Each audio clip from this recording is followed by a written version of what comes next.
आज की कहानी है जो होता है अच्छे के लिए।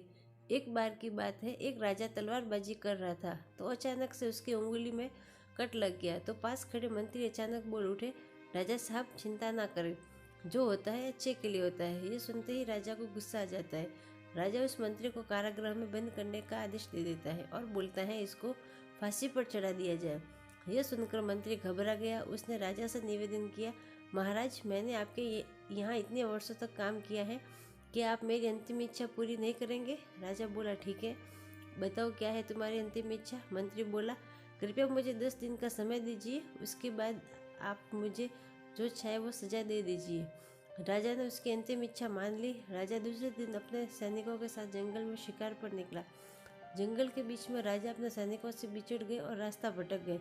रास्ता ढूंढते हुए राजा वनवासियों के बीच पहुंच गए, जो बलि देने के लिए किसी को ढूंढ रहे थे। वनवासियों ने राजा को पकड़ लिया और वन की देवी को बलि देने के लिए ले गए।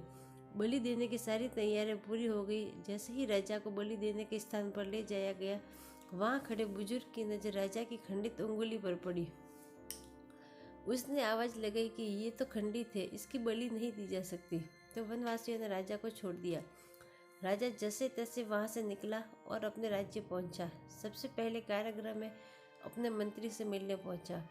राजा ने मंत्री से कहा, आपने सही कहा था, अगर मेरी अंगुली नहीं कटी होती तो मैं जिंदा नहीं होता। यानी कि जो होता है वो अच्छे के लिए होता है। राजा ने फिर पूछा, मेरा तो फायदा हुआ, लेकिन आपको कैसे फायदा हुआ? मैंने तो आपको सजा दी।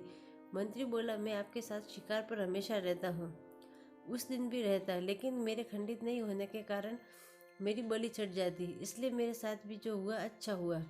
राजा प्रसन्न हुआ, लेकिन छोटी सी बात पर मंत्री को सजा देने का दुख भी हुआ। इसलिए राजा ने मंत्री को कारागृह से निकालकर फिर से अपने साथ रख लिया।